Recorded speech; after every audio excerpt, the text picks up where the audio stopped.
Refugees cannot apply for asylum in Canada if they are already in the U.S. Many refugees are crossing the border illegally, risking life and limb because they have no other option. Canada and the United States signed the Safe Third Country Agreement in late 2002. It came into effect in 2004. The pact was part of a parcel of border security agreements signed between the two countries in the aftermath of the 9/11 attacks. Most people agree this was something Canada asked for.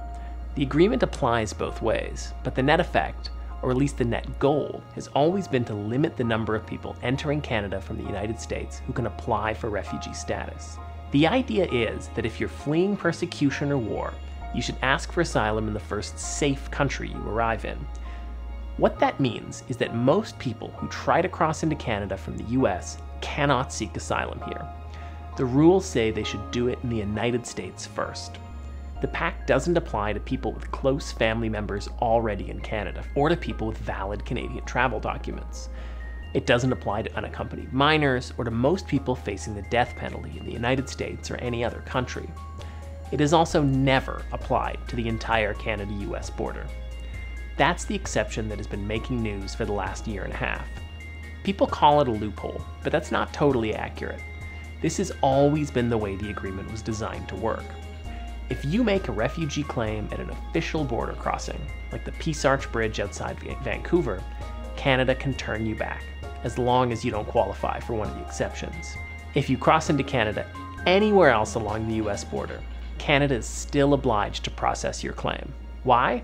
Well, part of it is logistical. Canada's southern border is huge and almost entirely undefended. You can't physically stop everyone from walking over if that's what they really want to do.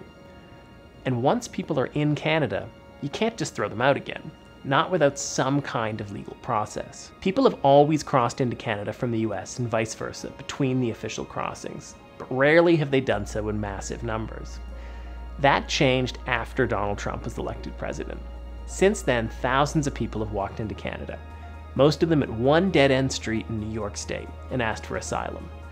That's led to calls from all sides of the political spectrum to modify or even scrap the Safe Third Country Agreement entirely. Will this government finally denounce Trump's immigration policies, and will they take any new actions to address the impacts on Canada?